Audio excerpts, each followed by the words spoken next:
I restarted my computer and lost all my notes. That's one way to start a day, I guess.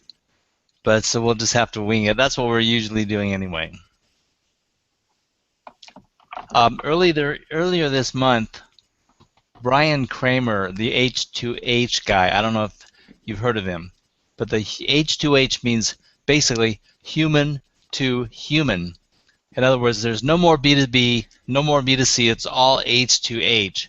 And so it breaks down business communications and client communications down to what it's really all about, and that is communication, engagement, H2H. And anyway, he wrote an article that I want to read a little bit about. And it was on June 3rd of 2015. It was called The Rise of the Influencer. Now, this is 2015. As far as I can tell, the rise of the influencer was more like 3 years ago, 4 years ago. And they've been talking about it before that, but the rise of the influencer started about 3 years ago. And from what maybe when I caught the wave. But some notes that he made in his article are like the following.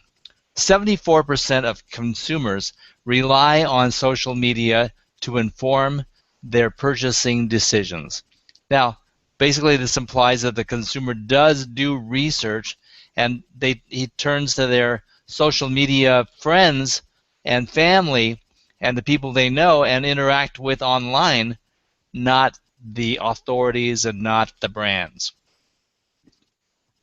Now it says that 90% of the consumers trust their peer recommendations and only 33% trust ads. And that leads me to think, okay, if only 33% of people trust ads, what are the 66% thinking about the ads? And so are the ads doing you more damage than they are good? I would question that. Okay, and the last figure that he quotes is 90% of marketers have said earned media will have a significant impact on their strategy by 2014. But what is earned media? Earned media is stuff that word of mouth is passed on and you get action in the media, not because of your ads and commercials, but because people are talking about you as the subject and your products and services as the subject. That's the objective of engagement marketing. And then, people were commenting. He says, but Brian, you're probably asking, how do you know it works? Where do we see the ROI? How do we know who has the biggest influence? And he follows.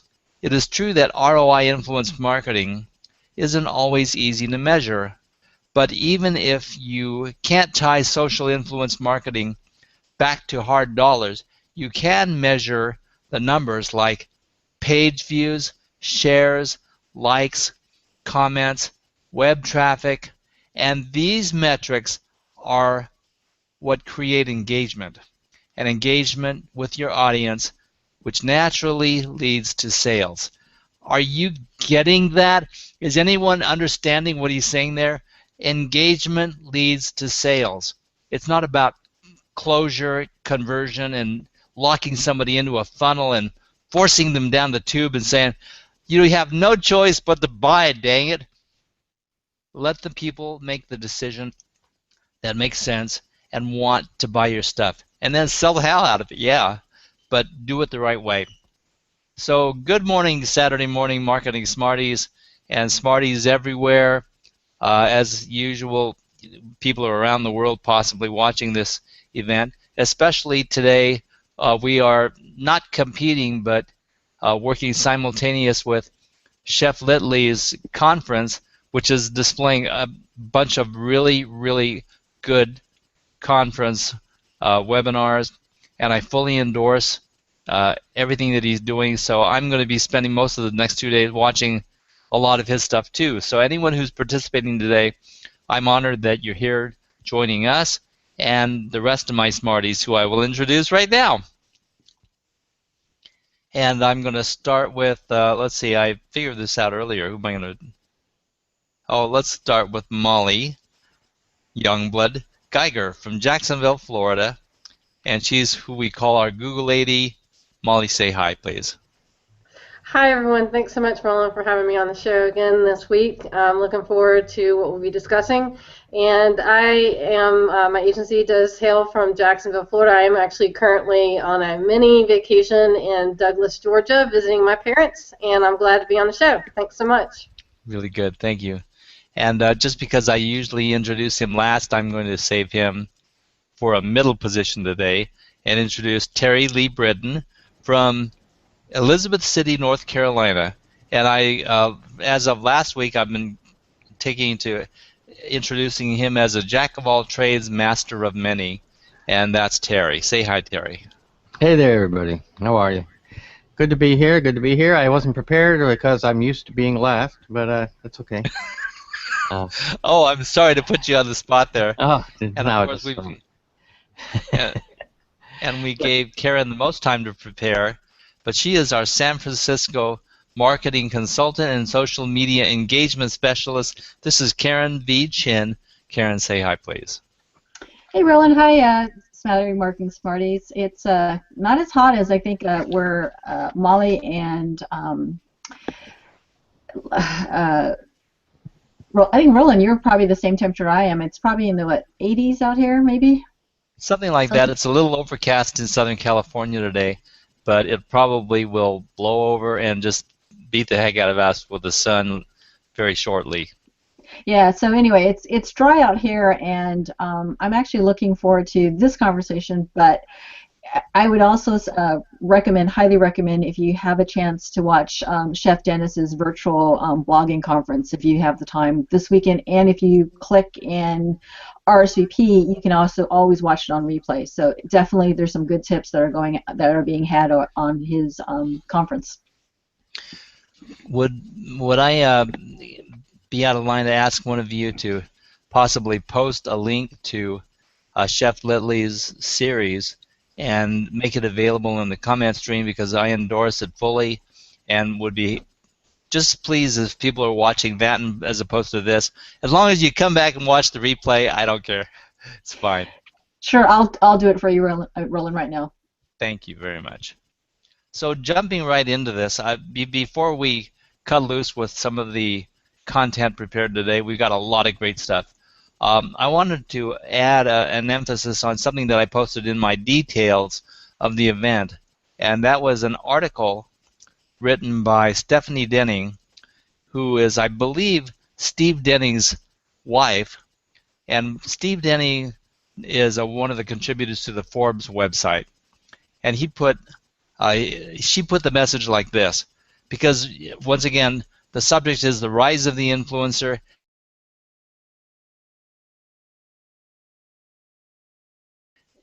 Show is all about.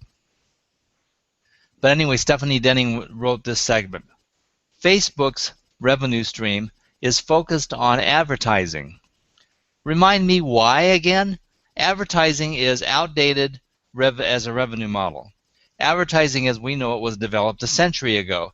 Now we're trying to tailor this revenue model to the internet age. Many internet companies have embraced advertising as a substantial revenue source, but the results in most cases were underwhelming. So what's the rap with this? Outbound is out, inbound is in. It's not a great idea to go advertising on the internet and social media, and Facebook invites you to do it because that's how they stay alive, but it's really not getting you the results they could. And we've found that engagement through what we're describing today is real engagement that leads to sales. And it educates your people, shows them what you do, and proves that you can do what you are proclaiming in your business. What your products and services are, is we show them exactly what we do. And that communication where people can contact you back, ask you questions, and interact with you online, even on two sides of the world even, that's connectivity, and that's engagement, and that's the power of the internet today, and that's what Hangouts are all about. So, okay, end of my spiel, basically. To wrap up the comment on that's what Hangouts are all about. Hangouts there's one additional factor, and in a moment I'm going to turn this over to Molly to enhance what I'm saying, and that's because Hangouts and Google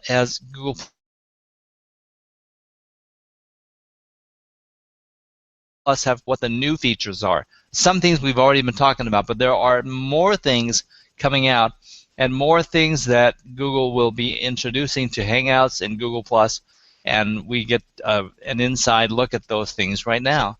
So Molly, can I turn this over to you? Sure, Roland, absolutely. Yeah, just like with any other Google products, Hangouts is evolving. And so recently, Google has made a couple announcements that they are making some improvements for Hangouts. So just real quick, I wanted to share with those who maybe are Hangout providers, one of the new features that they're going to be releasing. Now, this has not been released yet, so this is upcoming. I don't have a release date. All I can say is stay tuned. But one of the things that they're going to be enhancing is the ability for presenters who do screen sharing to actually be in full screen mode. So that's really big. Another thing that they are updating is for those who use Hangouts to chat with other people. They actually are going to be integrating a different system in the sense that they're going to be changing the background. So your background of your chat will be white, and then the person you're chatting with background is going to be green. So that's another way to correlate your comments in a chat versus the person you're communicating with. Another update that they're going to be coming up with is the ability for the host or the provider is to actually take and hide the profiles. So when you're in full screen mode, you know how you have the little film strip of people at the bottom? Well, it'll actually give the presenter the option of hiding those people. So again, these are all brand new rollouts. They haven't been implemented yet, but it's something to stay tuned, check out, because they really are going to help with the progress of Hangouts on there.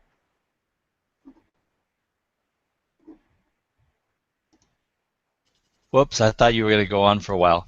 Oh, okay. Well, I mean, there are a few other things. I mean, some of the things that they're going to be updating are the little icons, the little emotion icons. They're going to be putting in a brand new series of those. You know, just because it's something that they want to kind of keep up with. But really, Google Android's messaging application is getting a well-deserved update, which is going to fix several different design features and complaints that people have had. It's basically going to improve the overall layout, the structure. Even though there isn't a release date. Just some of the things that I think they've improved upon, the loading of the screen features, a simple layout, losing all the tabs. There's going to be a float action button that opens up several options to the user, including speed dials, video new call, and SMS, new group, and new conversation. Other design changes include the removal of the trash can icon when managing conversations, and a new way of reminding a user that notifications are muted for a certain conversation. A new status option lets users see their status, which will be seen by their family and friends who are also using Hangouts. According to the Android fan blog, the design of the actual chats has also been tidied up. Outgoing messages are now white, incoming messages are green, all are having rounded corners. Your avatar doesn't show in the chat window anymore, and the timestamps aren't included with every message anymore. So this is going to be happening sporadically throughout the chat. The long pressing avatar to other people in the chat will get you details in a message, and a new drop-down menu will appear on the left-hand side of the message box to select between messaging options. Attaching items to messages, including images, stickers, emojis, and more, is also going to be easier in Hangouts at 4.0, and as users will have access to an entire row of options rather than just a paperclip icon. So it's going to actually be changing the overall GUI or the interface of it. Finally, the tablet version of Hangouts is yet to receive a proper tablet user interface, but the app has not been launched, so this could change.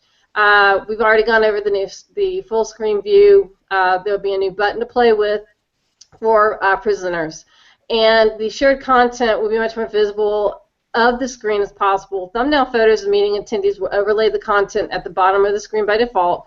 A new button will be added to the control bar to allow participants to hide the thumbnail photo and meeting attendees as desired.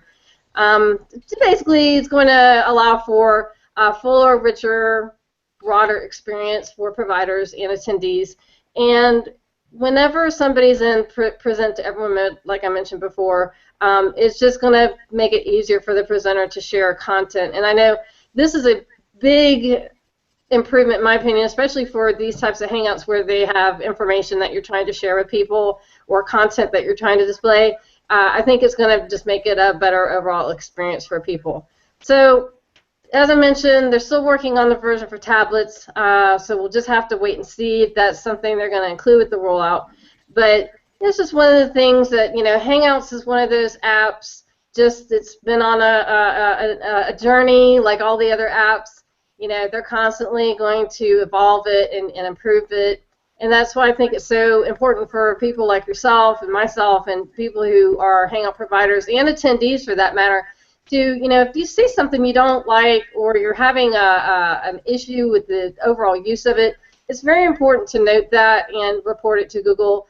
There is a tool that you can use to send feedback to Google and just let them know what your experience is. You know, this is great stuff. I'm so glad that I just let you ramble through it, because the takeaway from this, there are two keyword sets, and that is new features and still working.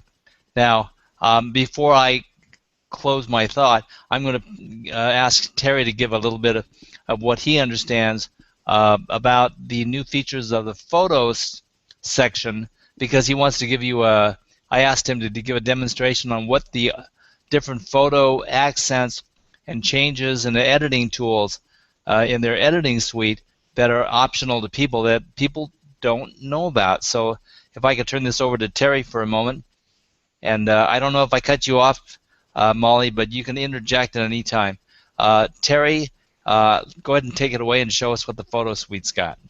Okay, well, the new photos thing I was going to show in particular was the editor that's now in place. And so let me just do a quick little screen share of just that page. Okay, you can see that now? And here's a photo that I've already treated, and I'm going to see there's a new compare button down here. Let me make sure my zoomer is on so I can zoom in on things. So there's a compare button up here, as you can see, and a save button. Now, one nice thing about this is that I do not have to write over my my others. I can save a copy. I can also make changes, hit save, but still revert to the original down the road. So they're always saving an original copy for me. Okay, that's been with the app for a while, and it still is. So let's compare. This is what the photo actually looked like, and it's a little bit washed out, not much contrast, just a live photo taken out in the woods. And there's with a few things, you know, done. I lowered the light. I didn't do anything much with the color, but I increased the so-called pop a little bit. And what pop seems to do is increase sharpening and contrast at the same time, and it also does some restoration. If you've lost shadow detail in the or highlight detail inside here, if you notice when I hit compare, the whites are pretty washed out. The shadow detail is obscured, and this brings it out a little bit. So pop is definitely increasing the contrast at the same time that it's doing a little bit of sharpening. It starts sharpening the JPEG artifacts around the edges of things. You see how around the edges of the stem and the flower, you can see the little JPEG artifacts are now blatantly obvious. That's because sharpening is making them more obvious, because what sharpening does is enhances the edge and creates basically an optical illusion by making one side of the edge a little darker and the other side of the edge a little lighter, and that creates the optical illusion of sharpness. So, but it also brings out JPEG artifacts, so you want to be gentle with the pop feature. Okay, so let's go back and bring this back to where it was. And so here it is as it was originally. I can just hit auto and let Google make its decision about it, but you see it's still washed out the colors. I'm not too crazy about Google's decision in this case, so I'll just hit reset and I'll do it myself. So go ahead and I'll add a little pop. I'll enhance some colors, And for light, I'm going to lower the light. I'm going to bring it down so that I bring back my shadows a little bit.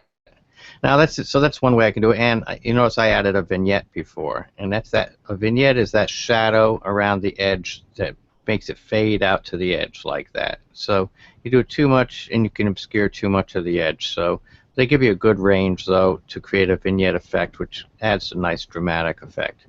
So that's not all they let you do. They also have a bunch of kind of auto things that they've named after planets and moons.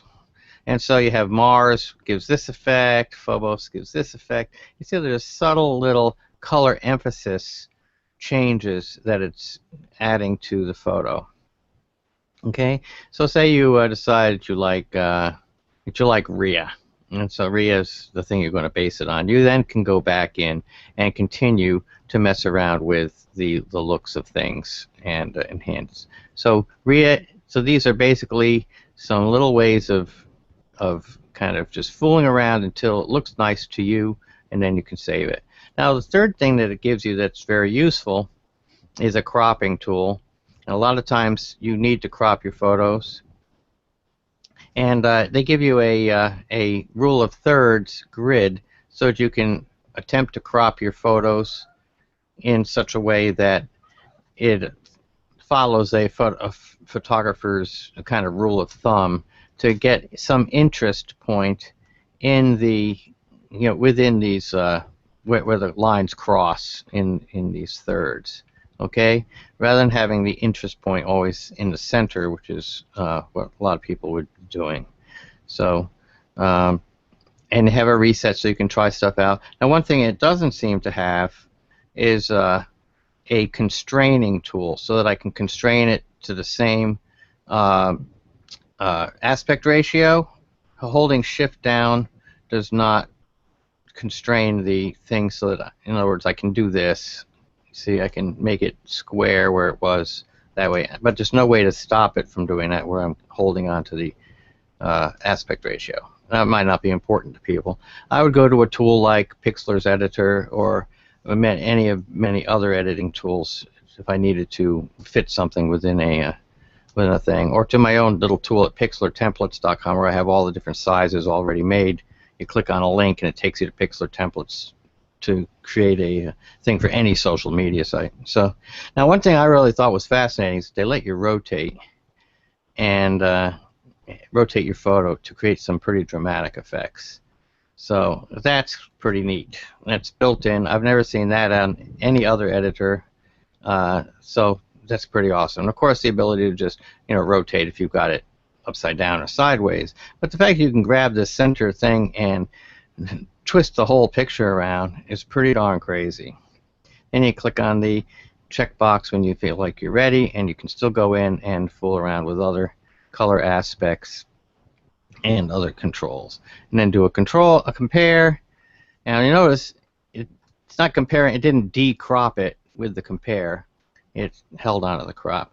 So what I would do, because I am just always nervous Nelly, I would do save a copy, and I wouldn't rely on them that the revert to original would necessarily work. I would go ahead and do save copy.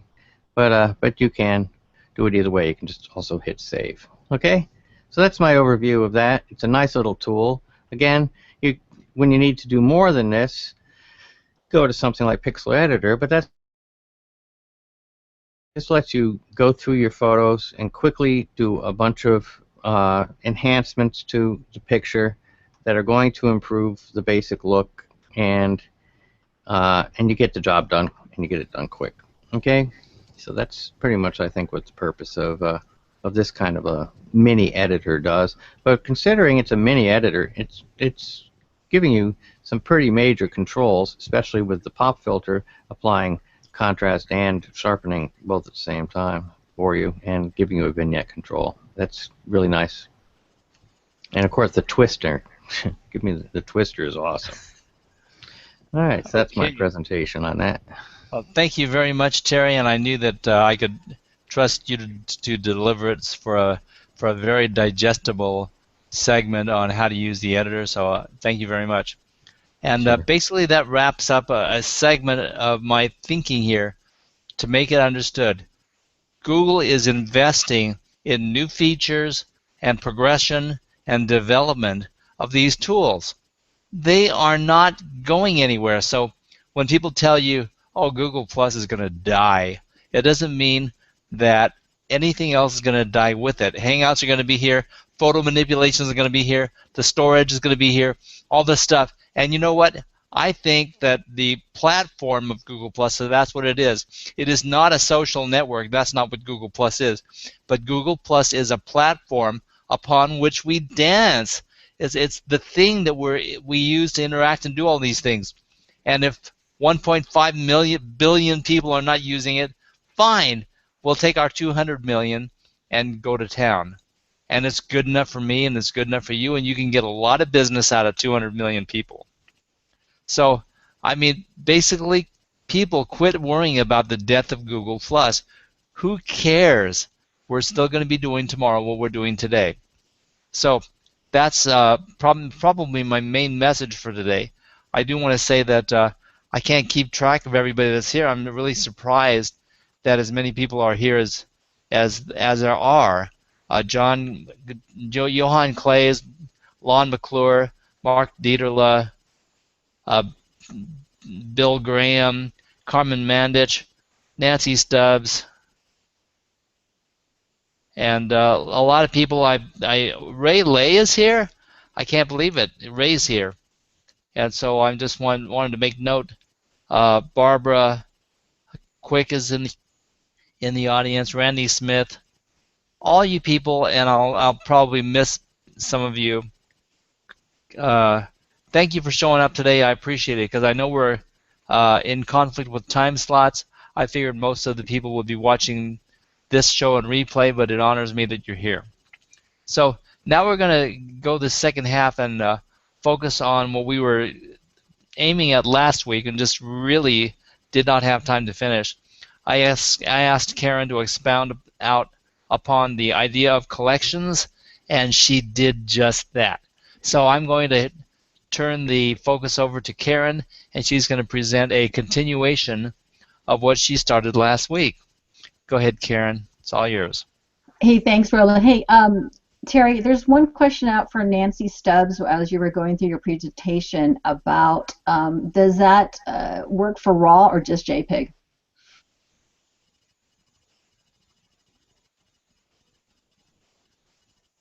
I didn't get that question. Does it work for what? Or just RAW? JPEG? RAW? Oh, no, it's not a RAW processor. Absolutely not a RAW processor. If you're taking RAW pictures, you shouldn't have any need for this at all. Because you obviously, if you're taking RAW pictures, you must have a RAW developing software, and RAW developing software goes so far beyond what this capability is. Now, like I said, this is a nice, neat, short, and simple thing for doing your JPEG uploads. I don't believe you can upload RAW pictures to Google Photos. I don't think so, and I'd be very surprised. There's so many RAW formats that they would have to accommodate. Not just one RAW format, there's many. And because Nikon's got their own, Canon's got their own, Olympus has their own. So anyway, yeah, that's my answer is no. I do have a brief accent to this whole thing, and that is that the Google Photo Drive collection, when you upload those things, it does have this auto upload feature, and you can take your stuff off your camera and it goes right up into the cloud. But the general setting, if you do it one way, is 15 gigabytes of space. And if you do it another, it's unlimited. Now, what is the difference? The difference is you have to use this special setting that allows the Google Uploader to limit the size of the photos. Now, when it limits the size of the photos, it makes it plenty large to manipulate and use for almost anything on the web. You may not want to take those photos to a photo processor and come out with an 8x10 or a poster board blow up.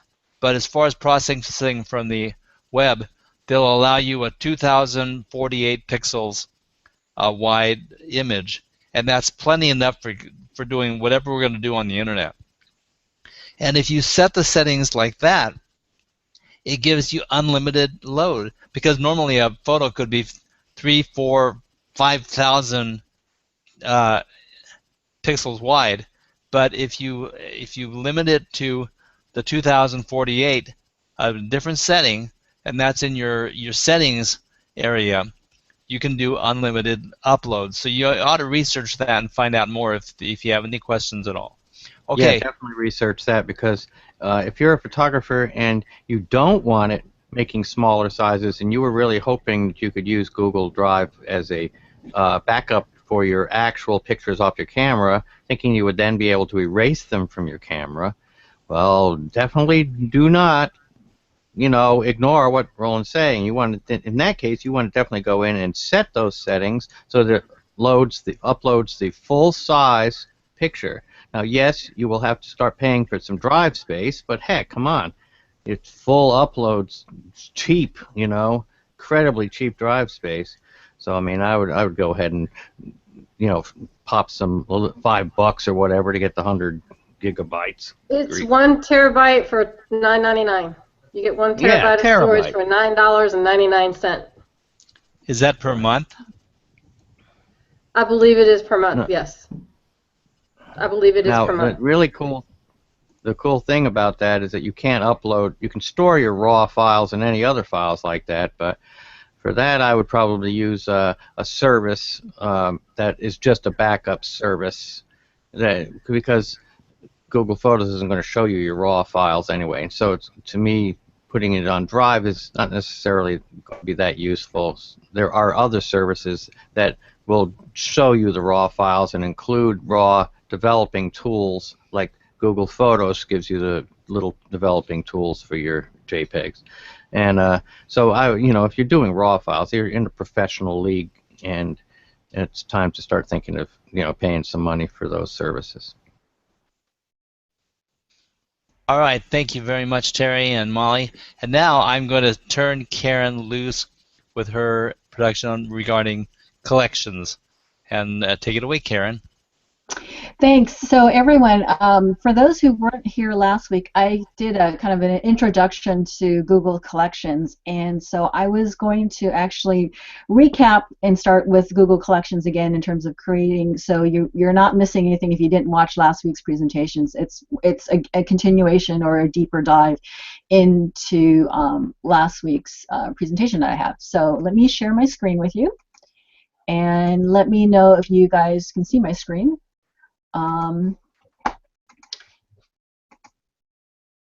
Okay, so let me know if you can see it.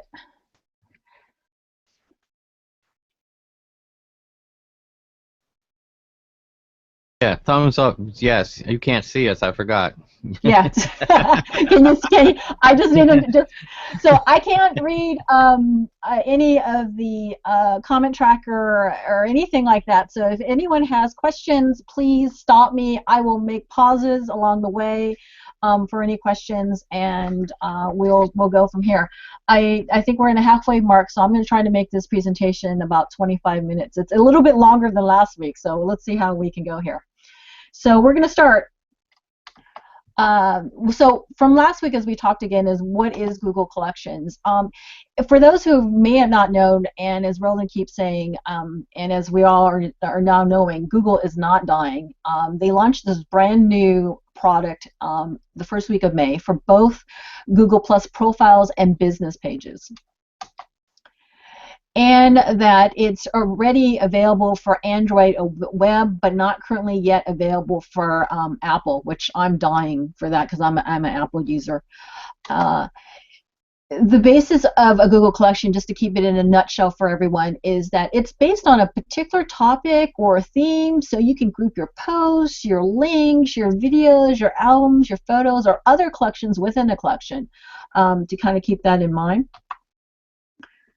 And also, as many people, when you first start using it, if you're familiar with Pinterest, Google Plus Collections is very similar to a Pinterest board. But the idea here is you have a lot more engagement, and you will have a lot more, I think, activity and followers from it, because the fact when you think about Google Plus and with posts, they have that lovely comments area where the engagement and conversations are flowing. So again, why is Google Plus Collection so important for business? Um, when you think about it, it's like a Pinterest board. You can easily showcase your products or services. You, again, we talked about increasing your followers, because again, the collection is built on a particular interest. So if you have something like, and I'm just throwing this as examples, if you are a tile cleaner and you like to show your examples of your work, giving tips on cleaning, you might be surprised how many people out there in the Google universe who likes to know how to clean tile. Because there's actually a couple people that I know who have a lot of followers who want to know how to clean granite soap scum off of porcelain tile. It's amazing. Again, you increasing engagement. Last week I showed, for example, John Quatal. He has an aviation page, and within that he has day of, I think it's a day of aviation, or today's in aviation. And with that, he is amazed by the fact that you could just follow that particular collection. You don't necessarily have to follow all of John's aviation page. And he's finding that in terms of his followers, as I mentioned, he has more followers following that one collection than he has entirely of his entire page itself. I think last week we talked about he had about, I think, 900 followers for collectively over his entire page, but in terms of the collection itself, he had close to 16 to 1700 followers, and they increase day by day. And the engagement that he's finding with conversations, he's actually having conversations with folks all over the world now, talking about their love for aviation. Again, when you think of Google, of course, another reason why it's great to start with collections is that it's going to increase your authority, and it's also good for Google search and indexing. And each collection has its own unique URL. Also, when you think about Google Plus posts, every one of them has its own unique URL, so you can easily share your collection. So here's some ideas that I have in terms of what you can do to start a collection if you haven't started one yet. Some of them I got from a Social Media Examiner. I don't know if you guys are familiar with that, but it's a really great website, and also they have a Google Plus page. And I got this from How to Use Google Plus Collections for Business, and incorporating some of the things I also am using Google Collections for. The first one is to share tips. So the idea is that when you see a lot of tips and tricks and things that you've collected, like I collect a lot of social media tips, I am now forming my own collection with that, and incorporating anytime I see a tip, I put that in my collection. A marketing or ad campaign. So for example, if you can think of, like, in the U.S., there's always campaigns for like Budweiser or Oreo cookies or what have you. You could create a collection on that particular campaign as you are explaining to your customers what that campaign is about, to build, again, that following. Another idea is to organize ideas. So, for example, here's another one. You could have a collection on how to clean, as I said, tile. Another idea would be organizing in terms of cleaning, I don't know, houses. So you have cleaning. You could bucket your ideas by that particular topic. Another idea is travel. So if you ever thought of collecting travel tips, or going to a particular destination like London and collecting all of that information, that could be something where you could increase followers and engagement, because people are interested in London and would love to know more about that. Another idea is freebies, sales, and coupons. So if you are, there's a couple particular sites that I have looked at and now starting to follow their collections. Is I'm a knitter, And so there are a couple of them that actually give out free knitting patterns. And so now they're just accumulating those collections, what they've done from the past, from the existing to what they have presently, and going forward, they're bundling it all together in that collection. So if I need free knitting patterns, I just need to go to Red Heart's knitting collection free and look at that.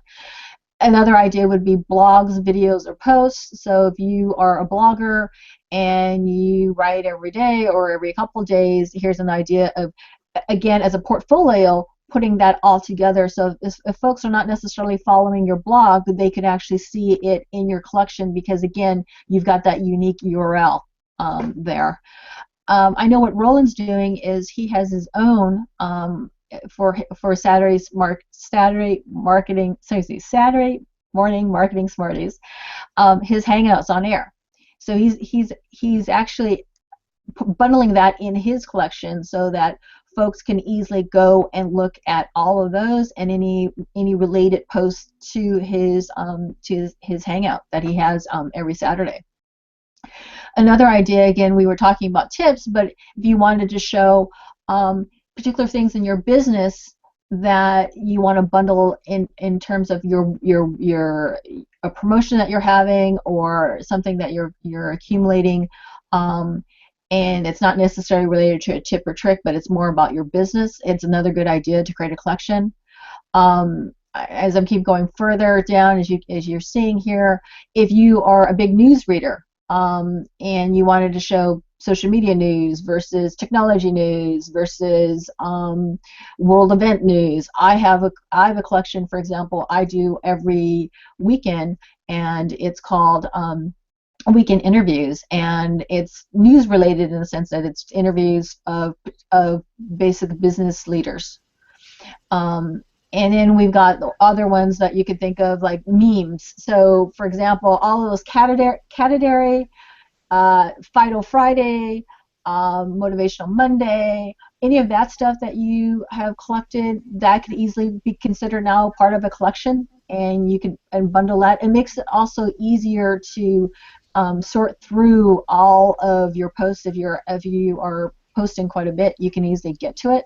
Daily specials, that's back to what I was talking about last week. It's if you own a restaurant and you want to show your weekly or daily special and you want to post it, here is a great idea to show that in this collection, and that for folks who follow it, they can look back.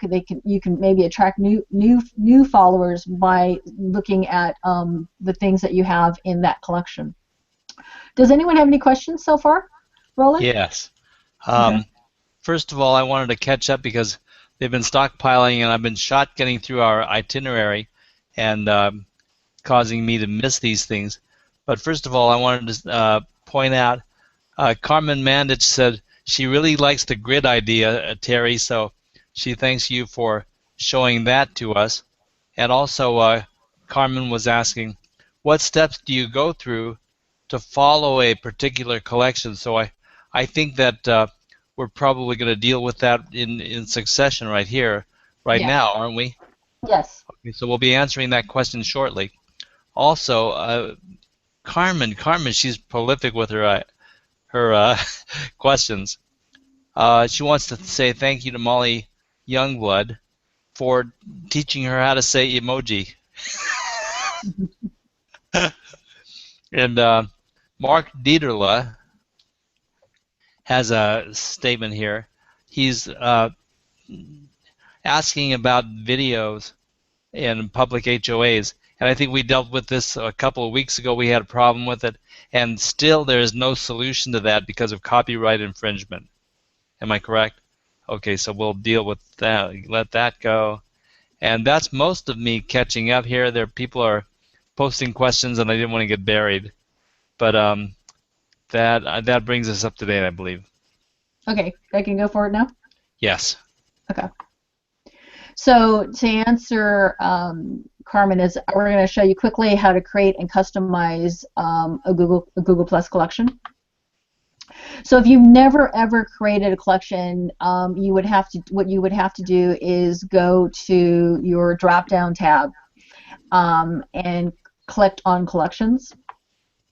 and then you'll get this. I think this page will basically create a collection, and you click that button. That's step 2. Step 3 is basically, here's your opportunity now where you can create that collection, where you can name it or give it a title. My collection at this moment, I have access to tagline as optional. I don't think as of last week many people have that. I was a beta tester for collections, so I don't know if that means anything why I have it and others don't, but I know others do, so I think this is one of those things that are going to slowly be rolling out.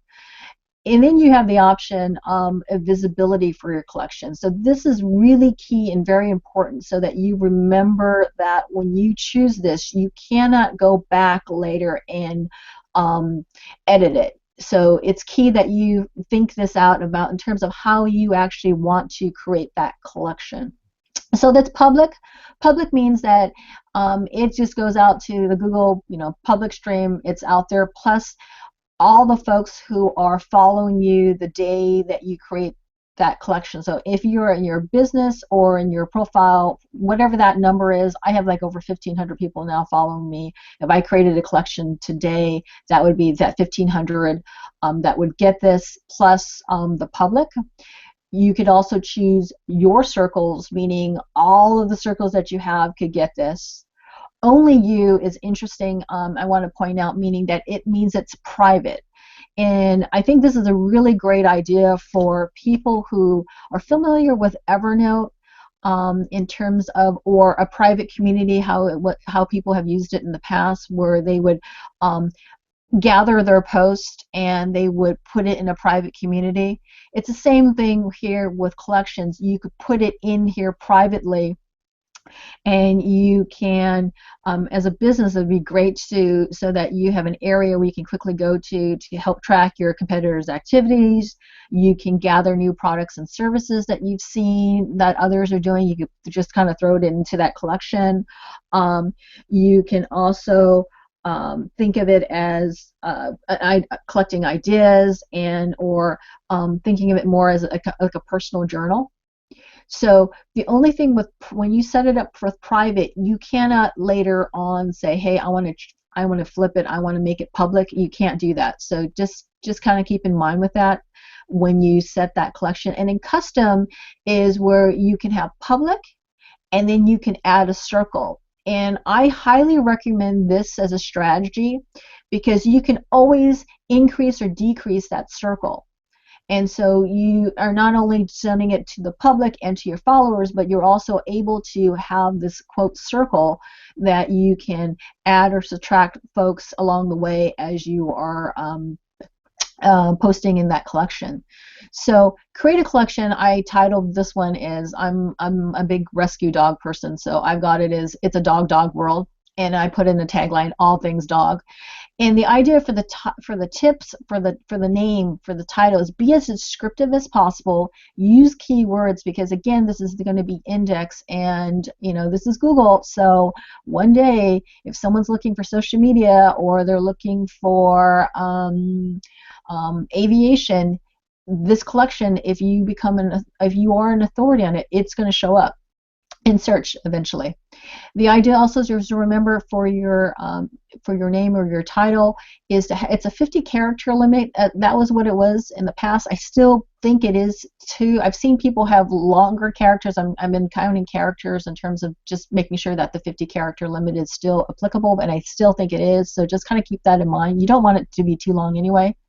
And as I said here in step 3 is that the name, the tagline, and visibility options, that's where you're working on here. That note, again, once you set that visibility, you can't change it.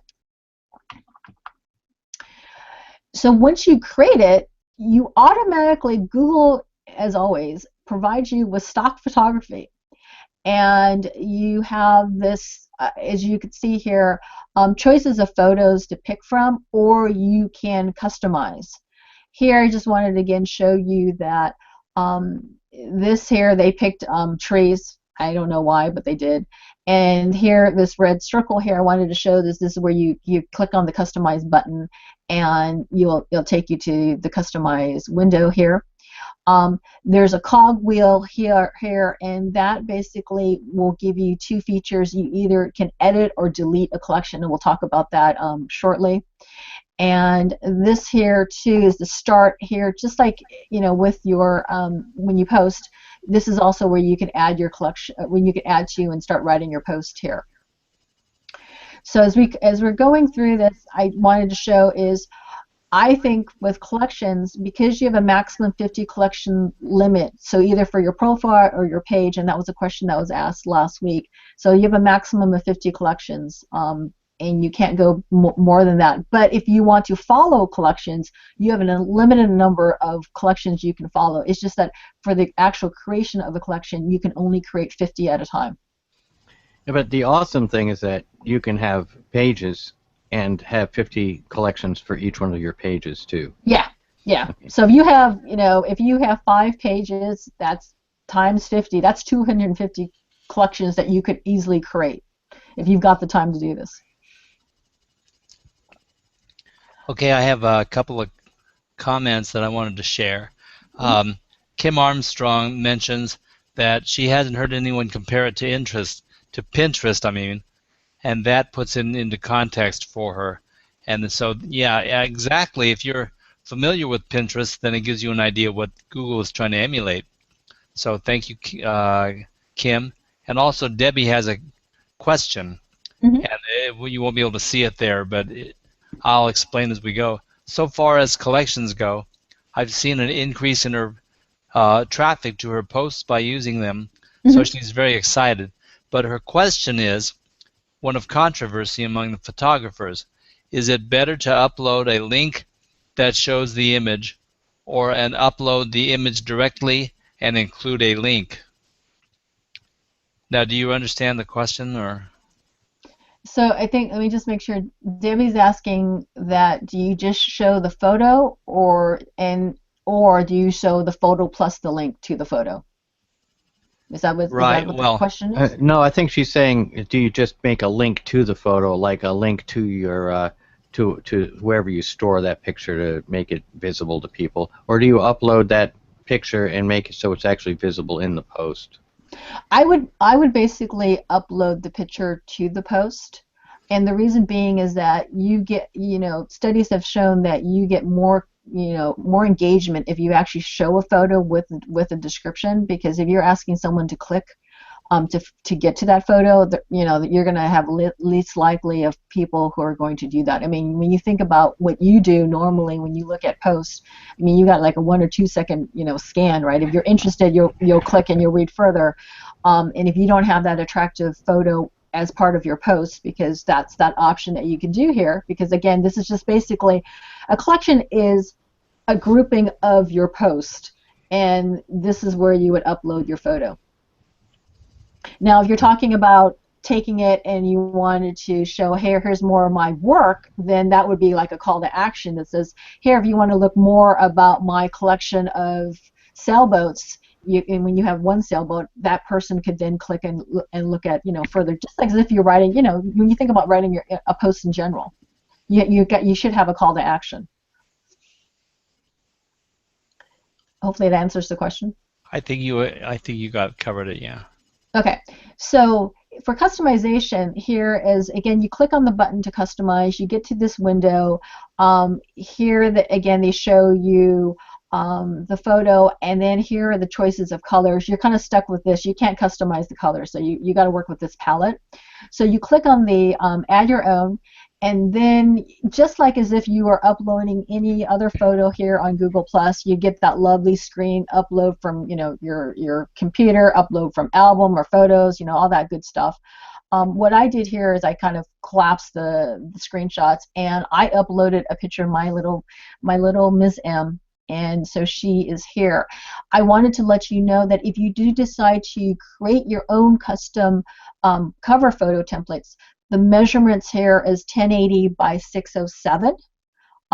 So it's 1080 wide and 607 tall. And I got this from Dustin Stout, and I do have his source or resource in terms of his information on how to create photos in the presentation.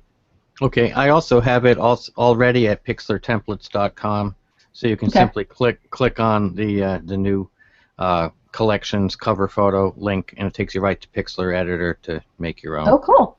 Oh, cool. I got to put that in my resources. Thank you. So here is the upload of it, and I changed it. So remember, it was a tree, right, and it was purple. Now it's brown with the dog. And here is the interesting thing that it does here is that, so you have this kind of toggle here, if you could see, with this little tiny V or a caret. You click on that, and it expands.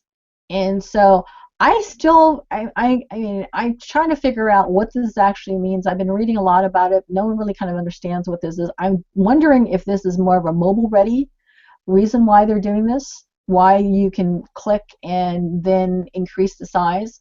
But the idea, just to make sure, is when you do upload a photo, if you do have text or anything that's really important that you want to make sure that's prominent, there is you just have to make sure that, because this, when you don't have this expanded, you are going to lose or crop out the top and the bottom here, and it's about 124 pixels in the top and 123 pixels in the bottom, as you can see, because you could see the difference here.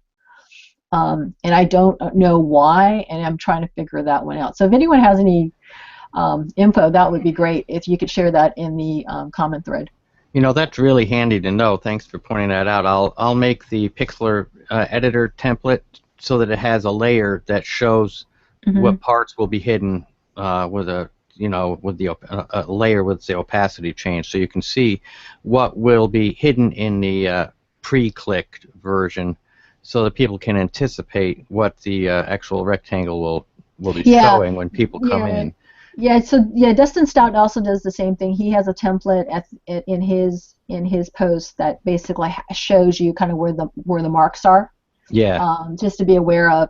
So it's kind of funny, because it's like I don't understand why they do this. You know, why is Google doing this? And maybe it's mobile. I can't figure out the logic, because to me, why can't you just make it stagnant and just keep it as static and just keep it that way? But who knows? They're not the only ones doing that. Facebook did it too. It may be a bandwidth issue that if people, that only loads the full image when you click it, or something like that on demand, or a page loading issue. But Facebook does that too. They have areas where your picture shows up one way on a full TV screen, and but a completely different way on all other media.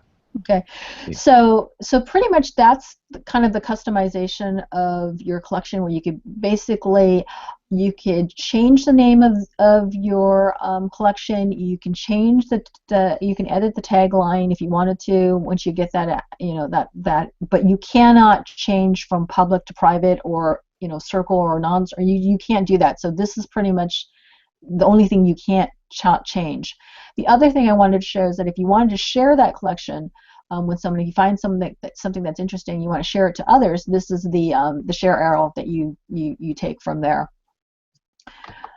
So after you create your collection, going forward now, you're going to have collections as part of your profile or your page, and it's right here in the horizontal tab bar, I guess, horizontal bar, because collection's kind of fuzzy here. Also, again, it's always here in your drop down. Collections will be here. So there's two areas that you can get to your collections. Either way, you click on that, you will then start seeing all the collections that you've created, and from there you click on this, and again it takes you back to the collection that you want to look at. And I wanted to again show you that each of these has a unique URL. At this moment, you cannot customize it by putting in a description in it, like your plus Google, your Google, your name, for example. It's basically numbers and one letter, and maybe that's something they're going to think in the future. But I just wanted to kind of point that out. And back to Debbie again, you start basically writing your post here, or you basically click when you're on home. You can, where you have this box, the post box. You start, that's when you start putting your posts together. So, want to now talk about this one is really interesting because I think people get confused with this. I got confused when I first started this, and I started sending a whole bunch of posts, and I did it actually last night, and I didn't want to, and it could be if you do it multiple times in a short period, it could look very spammy. So there is a difference between moving a post into a collection and resharing a post. So I've got to interject right now. Mm-hmm. Technically, we are straight up out of time. Okay. So we have a decision to make, and I'm tempted to say that judging from what I see you prepared to display, we need an episode 3 of this series. That's all there is to it. But we can't rehash everything that we covered today a third time. We're not going to be able to do that.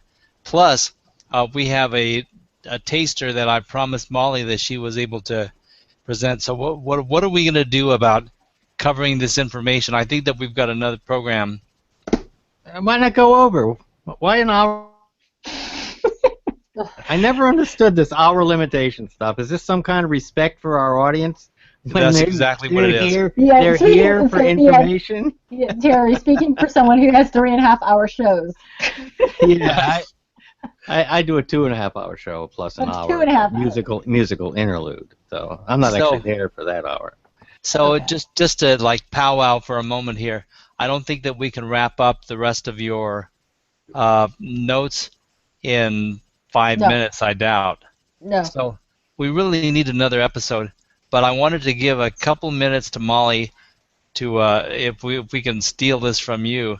We're over the hour mark, but I want to give Molly a couple minutes to tempt people about what they can do with stories and a couple of examples of stories. And I had one too, and I'll never get to it. Sorry, Bill. But I want to show that, and it's really pertinent. So we will add these to a third episode, and we will finish up with the presentation from Karen. And thank you very much for preparing all that. But we could not get that done in 30 minutes. So anyway, we're going to step off just momentarily and give the console to Molly, please. Yeah, thanks, Roland. I appreciate that. I just quickly wanted to do a screen share. In addition to what Karen's talking about in regards to collection, there's another way you can actually market pictures and information called Google Stories. This is a feature that rolled out about a year ago, and it kind of took me by surprise whenever I logged into Gmail one day and there was a story. So just real quickly, I wanted to share my screen and show people what it is, how you can access stories. So from your profile, you're going to click the drop-down menu, and I apologize, I've got kind of a slow connection where I'm at, but you're going to want to locate your photos. And from photos, once I get it to work here, you're going to want to go to a particular section. Now right here it's going to automatically take you to your photos. In order to access stories, though, because they're not included under the photos umbrella, we actually have to go back to Google+. So when you log into your photos, you'll just click the Back to Google+ Photos. And then right from the very top, there's a drop-down. And again, I apologize for the slow internet connection. I'm out in the middle of nowhere, so it's kind of slow. But right here at the very top, there's a button. It says More. And you're going to want to click the very top one where it says Stories. And so when you click the Stories, it is actually going to bring up some of the different stories. Now these are pictures or stories of different collections of pictures that I took at various events. This one was the very first one I ever received. This is something, it was Easter of last year. And so if you want to view the story, you just click on it and it opens up and it will actually display all the different, sorry again for the slow internet connection, but it will click and open and it will display the different pictures that Google selected along with some areas, there we go, along with some different areas that you can type in text, like right here, just defaults to Sunday afternoon in Jacksonville, story by Molly Ambler Geiger. Click the arrow button here, and it will take you through the story that Google's put together. You do have the option of going in and customizing it in the sense of, you can select certain pictures, you can go in and add content. Right here you'll see the edit button that you're able to do that. In addition to being able to edit, you can also go in and share the story. So right here's where you go in. These are the pictures that Google selected for the story in particular. But yeah, it's a really neat feature. As you saw, there were several different stories, and I think it's a really handy feature because as a business owner, you may not have time to go in and upload pictures and create all this content. So the fact that Google does this automatically, I think, is a really neat feature, and it's something that I highly recommend. It really comes in handy too, I might add. Say if you're at an event, maybe you're having a wine tasting, or you're doing a promotion, or you're just in general taking a lot of pictures. And so when that happens, it automatically pulls this in. You can look for it to happen, and if Google doesn't automatically pull it in as a story, you can go in and create your own custom story, but we're out of time for that this week. That's something I will go over next week, and I'm looking forward to the presentation. Okay, thank you very much, Molly. A little teaser in that, and the validity of the reason that you want to get involved with this is that the internet is moving from static text to pictures to movies, and so these stories are like a stepping stone between full moving movies and being able to tell a story step by step using photos. Some of them are animated, images also. So the stories are pretty a complex thing that can almost make a video movie just with your story. Well, so, and I'd quickly just interject. Ken Burns style. I would quickly interject also. Marcus actually had a question about sharing self-created content via Hangouts without actually doing a screen share. So you can do that via links. You most certainly could share that online. You could just advertise the video link that people could go to.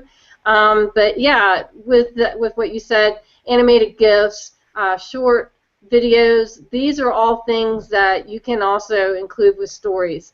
So that's something, again, we're out of time this week, but we will go into that next week during my presentation. Okay, and even though we're out of time, I want to go back to Karen there because I so rudely chopped her off in the midst of the stream. She got to one of her headers there, and I just said, and we stopped.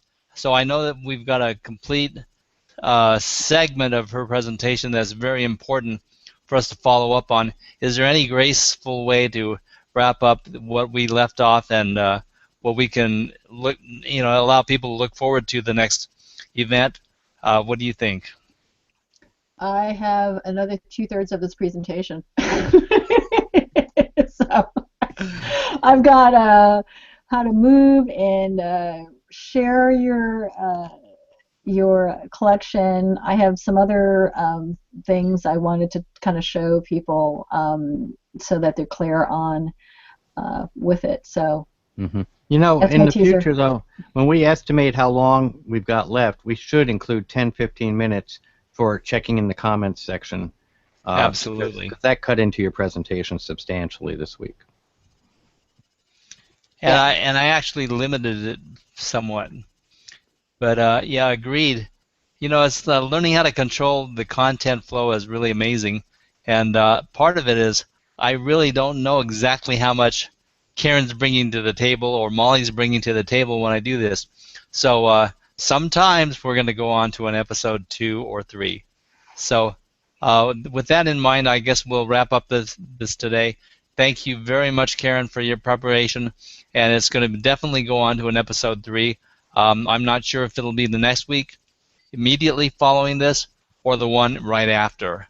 So with that in mind, I want to say thank you for the smarties that showed up today and contributed and participated with us. I thank Molly and Terry for their contributions too. We had a great program, and I hope you benefited from it in the Saturday morning Marketing Smarties stream. Thank you, folks. Bye-bye.